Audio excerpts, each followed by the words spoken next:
Just in that circle, we demonstrated that by having the right women around you, you can compound your growth. You can compound your progress. You can compound your thinking. I mean, two minds are always better than one. Three minds are always better than two. Like the power of having the right women in your life and knowing how to manage each relationship is a complete game changer, ladies. And I believe that we must learn how to embrace each other and how to be there for each other and how to entertain healthy relationships and how to not burn bridges if we're not meant to be friends, and that's okay.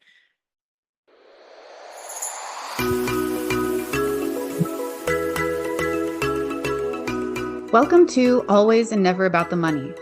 Are you ready to embark on a journey that will forever change the way you perceive money? Well, get ready because we're about to dive deep into the fascinating world of finances and human behavior. I'm your host, Chelsea Williams and Money Whisperer. I'm here to help you realize what your money story is telling you and how you can change it. But hold on tight, because this is not the dull black and white talk about money. We're going to splash all the color into this typical nap-inducing conversation. On Always and Never About the Money, we're going to explore the intricate relationship between money and our daily lives.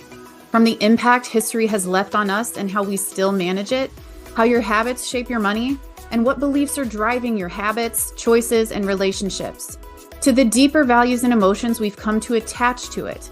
We're going to unravel it all. Through insightful conversation and personal anecdotes, we'll bring you the expert insights, real-life stories, and meaningful, thought-provoking ideas that will inspire you, educate you, and initiate some serious perspective change when it comes to your money. Remember, money is just a tool. Together, we'll untangle the web of emotions, beliefs, and values we've come to attach to it and find a new perspective on how it can enhance our lives.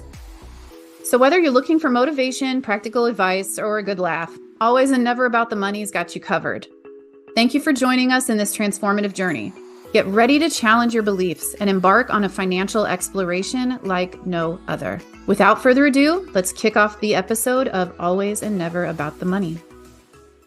Hey, Money Whisperers. Here we are. Welcome back to another episode of Always and Never About the Money. And true to form, it is super early in the morning on a Sunday, and I am in my messy bun in my pajamas because this is when my juices get going.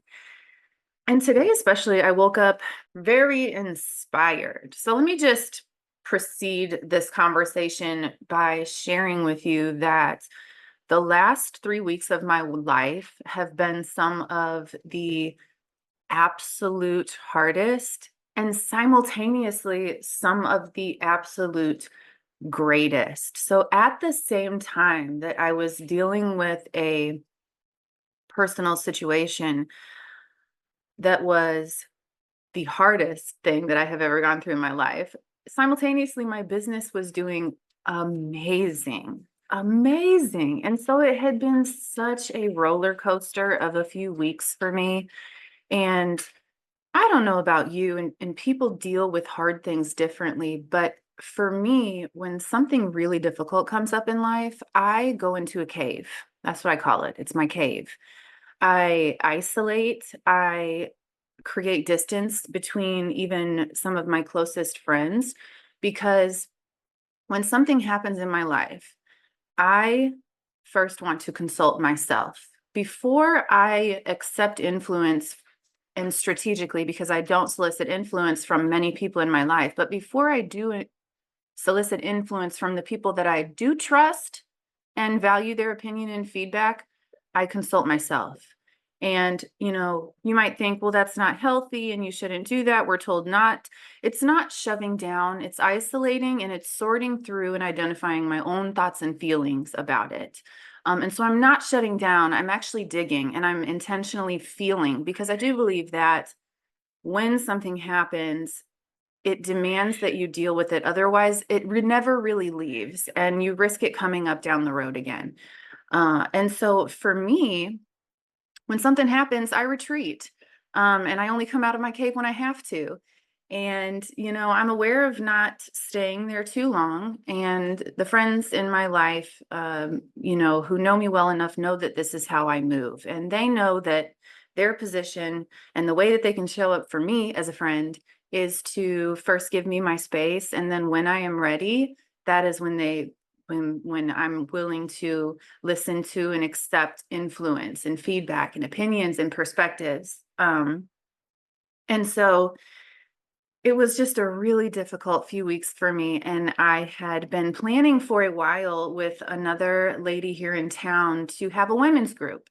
And coincidentally enough, the women's group was yesterday, which was Saturday. And I'm coming off of this phase in my life where I have slipped into a mini depression, and isolated myself, and I'm just coming out of it, and I'm getting back out, and I'm reconnecting with my friends. And this group comes up, and I'm going to be completely honest.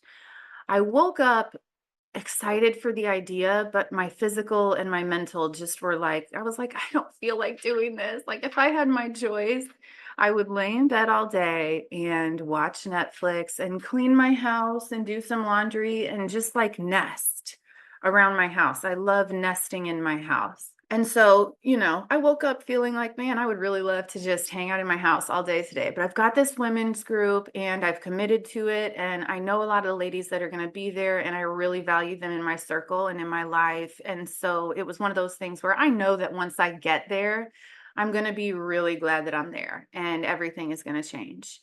And so this women's group was amazing on a totally different level.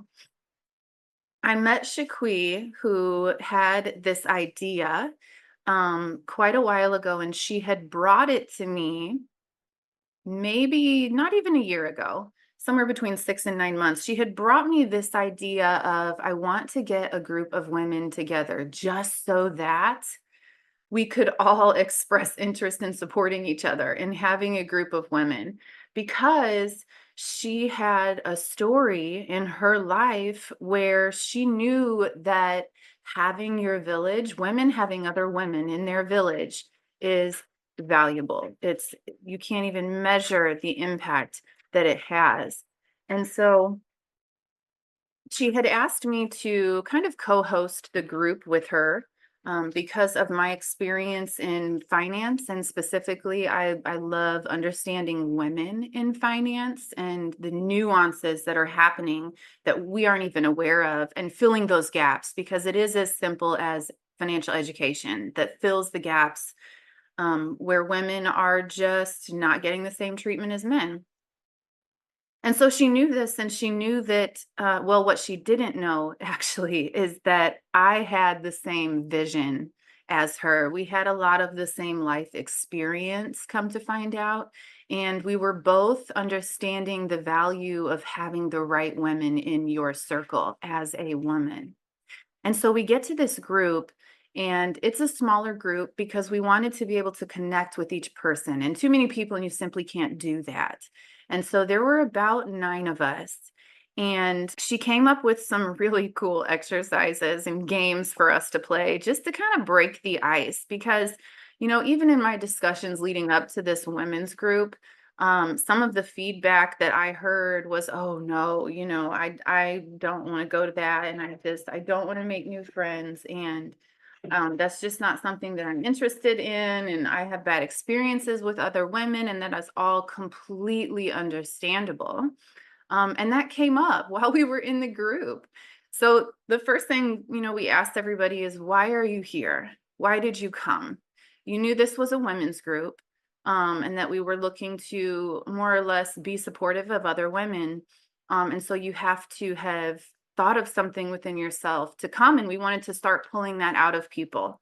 Right. And we got feedback that you would, kind of expect. Um, a lot of women have never had a group of strong, supportive women in their life. And they see other people having this, and They want it. And so it's something that they've never had, but they see and they hear about and they want it. And when you want something, you have to go get it. We can't just sit back and wait for it to come to us. We have to be intentional about stepping outside of our box, outside of our comfort zone, and doing new things with the risk of them not working, right? That's scary. Other people have flat out had bad experiences with other women. And I think most of us ladies, we can relate on that, right?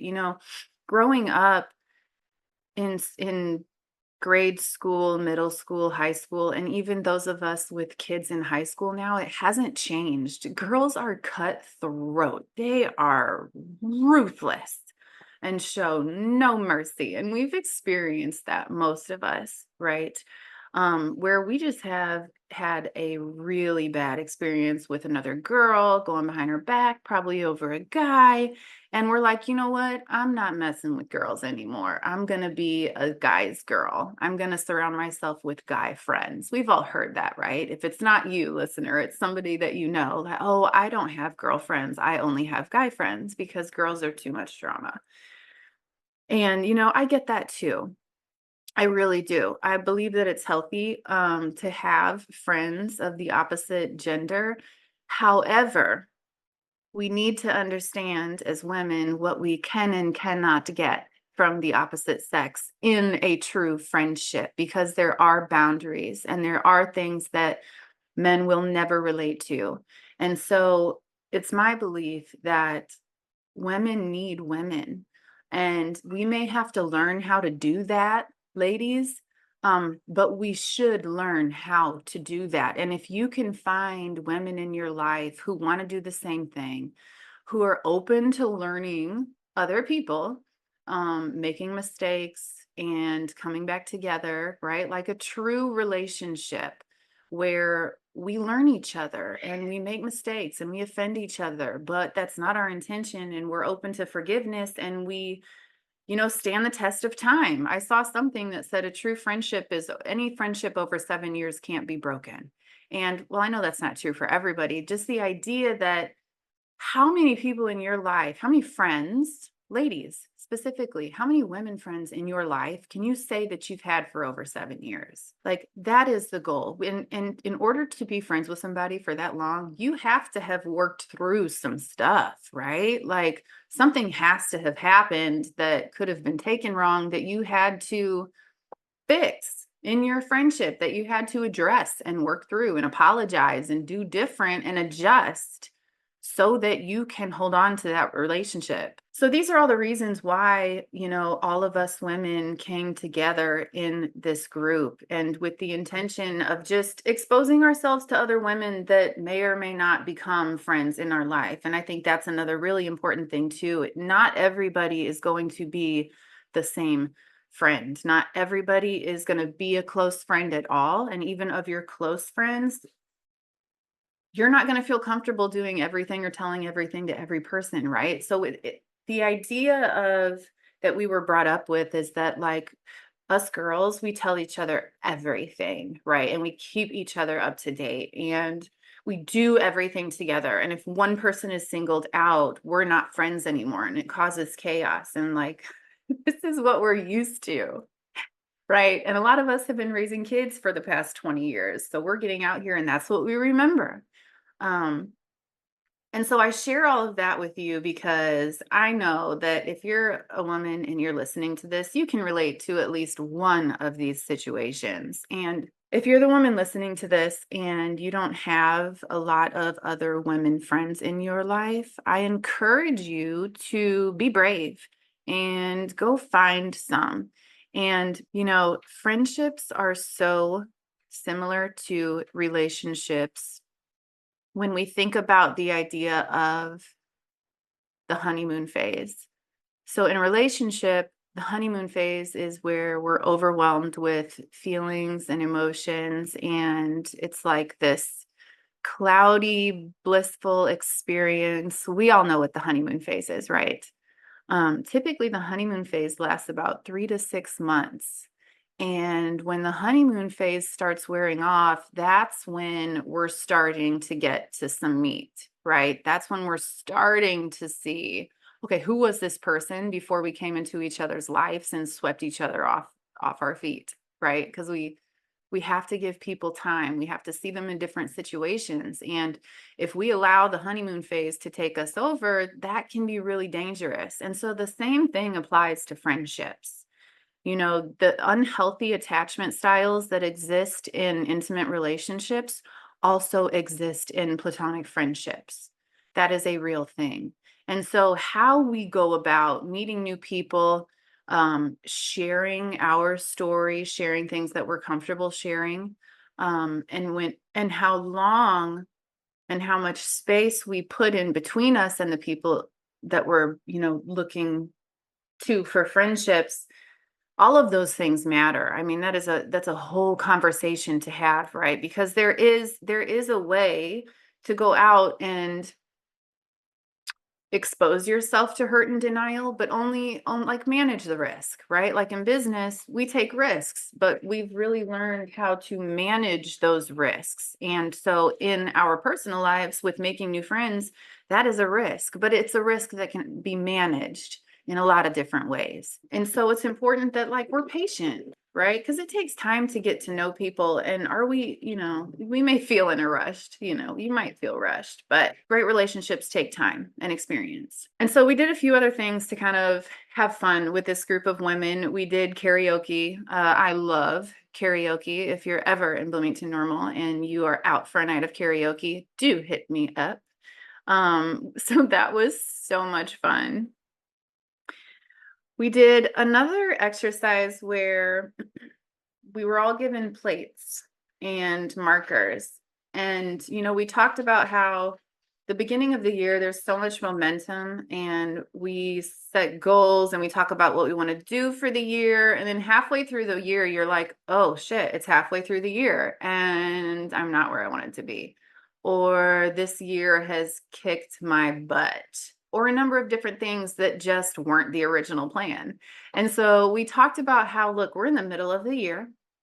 The year may not be going how you want it to go, but we are going to let it go. We're going to clean the slate. We are going to release all of the negativity that happened the first half of this year.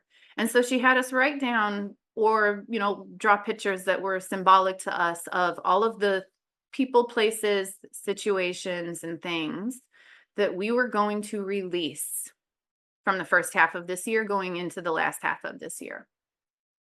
And we broke them. We shattered them, was the idea of the plates. And so there's something very therapeutic about going through that. Because if you kind of give in to, the fact that we're taking dinner plates and scribbling on them with markers, right? If you actually get into the idea of what are we actually trying to accomplish here and be thoughtful about it and let it be symbolic, that does a lot. And then there was my favorite game that Shaquise set up for us where we all sat in a circle and there were cards face down on the floor.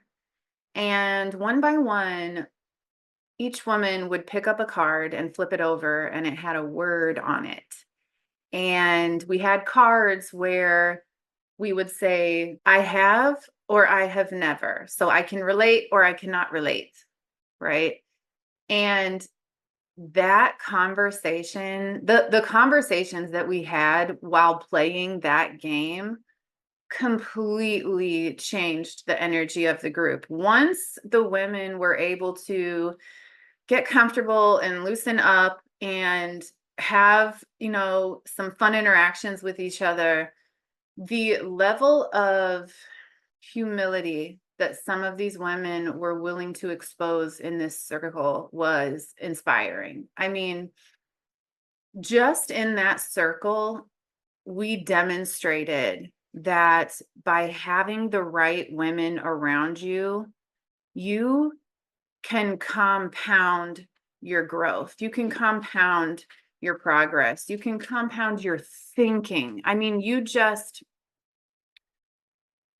two minds are always better than one. Three minds are always better than two. Like the power of having the right women in your life and knowing how to manage each relationship is a complete game changer, ladies. And I believe that we must learn how to embrace each other and how to be there for each other and how to entertain healthy relationships and how to not burn bridges if we're not meant to be friends, and that's okay.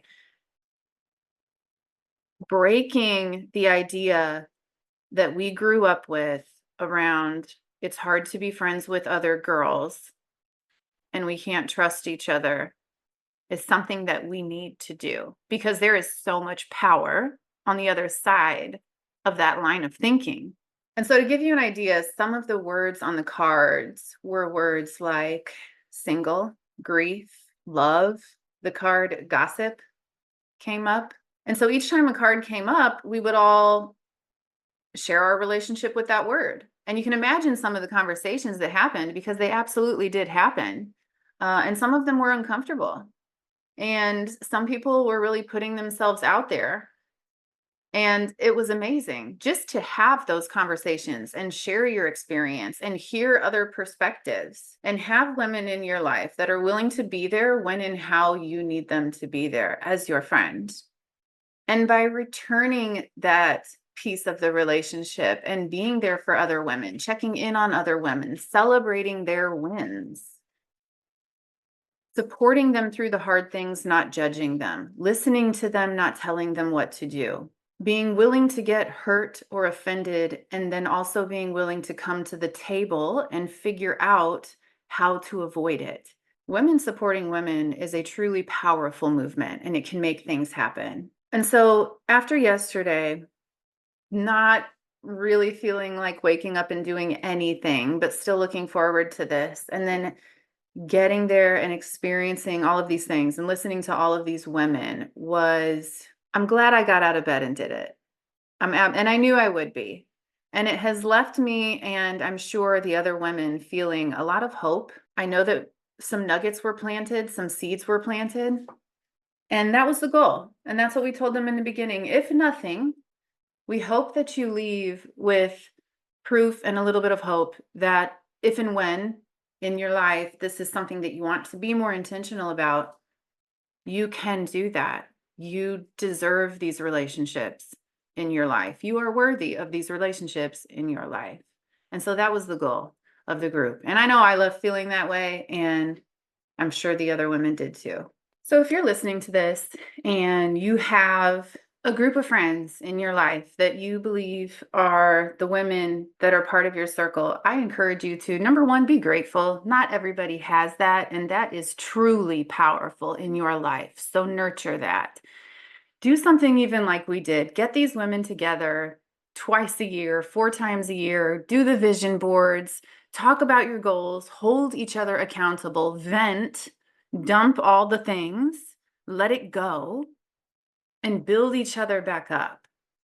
And this is a very intentional thing that we do with the people in our life, bringing them together with intention and with things like pushing you to reach places and levels you've never reached and challenging you to do things that you want to do, but you're just scared. You need somebody to just give you that little push, somebody to show you grace. Like all of these things in this environment with multiple people will change your life. And so nurture those people in your life if you have them, and be incredibly intentional about leveraging those mutually beneficial relationships. If you're listening to this and you're like me not too long ago, where you're going through everything alone, and you maybe have some women in your life that you talk to here and there, but it's not really as deep as you would like it to be, and you really feel alone in life, and you want this group of women around you, I want to challenge you right now. I want to tell you right now, be brave, go out there, look for these women, start to create these relationships. Know that they take time and consistency, and they are going to challenge you, but you can do it. Women like us are out there waiting to embrace you, waiting to show you and be a part of your village, so that you don't have to go through life alone, because you don't have to. you liked this episode, be sure to show us some love by subscribing and turning on those notifications. You can find me on Instagram under The Money Whisper, and also where we encourage you to contribute, to join the conversation, ask questions, and share your thoughts so we can create more episodes tailored exactly to what you want to know about money. I'm your host and your personal money whisperer. Until next time, remember, it is always and never about the money.